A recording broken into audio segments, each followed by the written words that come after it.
Samsung might do something it has not done in years, put a Sony main camera on the back of its own flagship phone. And that is only one of the surprises coming with the Galaxy S27. In this video, I want to break down the freshest Galaxy S27 leaks for you.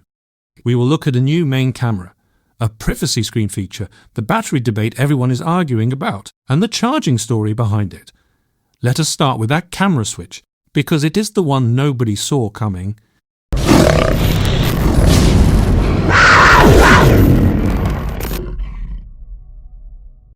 According to a Galaxy Club report, Samsung could use a new 50-megapixel Sony sensor for the main camera on the standard Galaxy S27 and the Galaxy S27 Plus. That matters because Samsung usually uses its own parts here. Since the Galaxy S22 back in 2022, Samsung has stuck with its own 50-megapixel ISO cell sensors for the main camera on these phones. So moving to Sony would be the biggest camera change for the BASE models in years. If it happens, it is a real shift in how Samsung builds its cheaper flagships. To be fair, this would not be the first Sony sensor inside a Samsung flagship. The ultra-wide camera on every model since at least the Galaxy S23 has used a 12-megapixel Sony sensor called the IMX564. So the two companies already work together. The main camera is just a much bigger, more visible place to make the swap. The camera news does not stop with the cheaper phones. Earlier rumors said the whole Galaxy S27 could get camera upgrades. Several trusted sources claim the higher-end Galaxy S27 Pro and the Galaxy S27 Ultra could get a new 16-megapixel front camera. That would be the first selfie camera upgrade since the Galaxy S23. It is still not clear if the base and plus models get that same selfie boost. It would make sense for Samsung to keep it on the pricier phones to help them stand out. So do not assume every S27 will get the better front camera. The biggest changes are on the back of the Galaxy S27 Ultra, and the S27 Pro is expected to match it. The Ultra keeps its 200-megapixel main sensor, but here is the twist. It is rumoured to drop one camera and go from a 4-lens setup down to 3 lenses. Alongside that main camera, there is talk of a brand new 50-megapixel ultra-wide camera and a 50-megapixel telephoto sensor. It is early, so the fine details are not locked in. Still, these should be real updates over the last few Samsung phones, not just the same parts again. This is a big test for Samsung. Its recent flagships have only seen small updates. In detailed reviews of both the Galaxy S26 and the S26 Ultra, the one exception was better exposure on the top model, and even that was not down to new hardware. So people want to see Samsung actually try something different this time. Now let us move to the screen, because there is a neat feature coming here too. Samsung is expected to bring its privacy display feature to more phones in the S27. The Galaxy S26 Ultra was the first Samsung phone to offer a privacy display. In simple terms, it helps hide what is on your screen from people around you, so the person next to you on the bus cannot easily read your messages or see your banking app. For the S27 generation, this could spread much wider. Rumors say privacy display might arrive across the whole line, including the cheaper base models, not just the top phones. That would be a nice win for anyone who values a bit of privacy in public. The Tipster digital chat station shared on Weibo that Samsung is currently testing this hardware-level privacy screen for the Galaxy S27 Pro. The word hardware matters here. It means the privacy effect is built into the screen itself, not just a software trick you could switch off easily. Let us talk about that new Pro model for a second, because it is the fresh face in the lineup. The Galaxy S27 Pro is said to have a 6.47-inch display and a 5000 mAh battery. It is also tipped to use a triple rear camera much like the S27 Ultra, though it may use a different telephoto sensor, so think of it as a slightly smaller high-end option below the Ultra. Alright, now the part everyone is fighting about. The Galaxy S27 Ultra battery. This is the most heated debate in the early leaks, and for good reason. Here is the background. Samsung has used the same 5000 mAh battery on its Ultra phone since the Galaxy S20 Ultra back in 2020.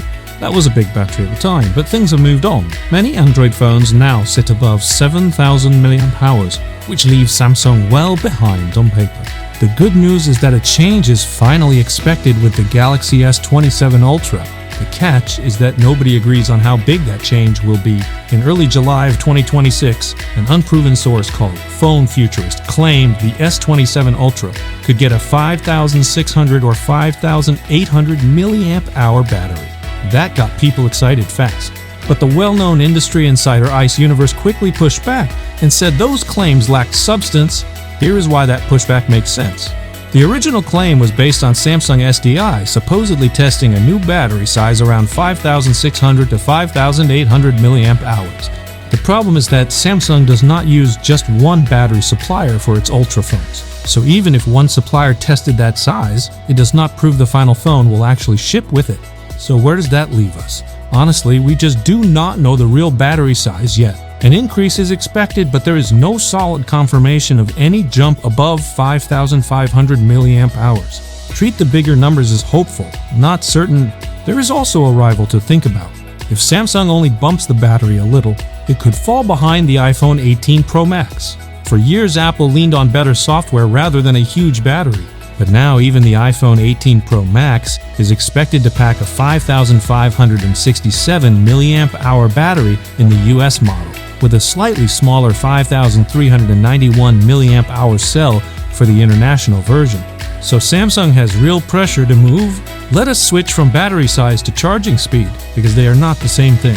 The current Galaxy S26 Ultra is Samsung's first phone with 60-watt fast-wired charging. That was a step up from the older 45-watt speeds. There is a smart detail here that Samsung fans like. Samsung uses the universal USB-C power delivery standard. That means you can hit the full 60-watt speed with any decent USB-C charger, whether it is an official Samsung one or a third-party charger from a brand like Anker or Ugreen. Compare that to some rivals. On phones from brands like Xiaomi, Oppo, and Vivo, you often only reach top charging speed with their own special charger. Plug in a standard charger and they slow right down. So Samsung's approach is more convenient, even if the raw number is lower. So what about the Galaxy S27 Ultra? Right now, there are no signs of faster wired charging. The expectation is that it sticks with the same 60-watt speed as the S26 Ultra. Not exciting, but at least it is dependable. Wireless charging has a similar story. The Galaxy S26 Ultra moved up to 25-watt wireless charging, better than the 15-watt speed on older Galaxy phones. But there is a catch that annoyed a lot of people. The S26 Ultra did not build in magnets, so it does not support Qi 2 or MagSafe style magnetic charging on its own. The only way to get that magnetic snap is to use a case with magnets built in. That feels like a miss, since iPhones have had MagSafe for years, and even the Pixel 10 added Qi2 magnetic charging back in 2025. So far, there are no credible leaks saying the Galaxy S27 Ultra will finally add Qi2 magnetic charging. Still, there is a real sense of expectation that Samsung will get there eventually. Maybe this is the year, maybe not. Before we wrap, there is one more big change worth a mention. Samsung is expected to use a Snapdragon 8 Elite Gen 6 Pro chip in the S27 Ultra and the US versions of the other models. The rest of the world may get Samsung's own Exynos 2700 chip, which some reports say could even beat Qualcomm's best. That would be a nice turnaround for Exynos. So that is the early picture. A possible Sony main camera on the cheaper phones, a wider rollout of the privacy screen, a battery that should grow but no one can size yet, and charging that stays steady rather than flashy.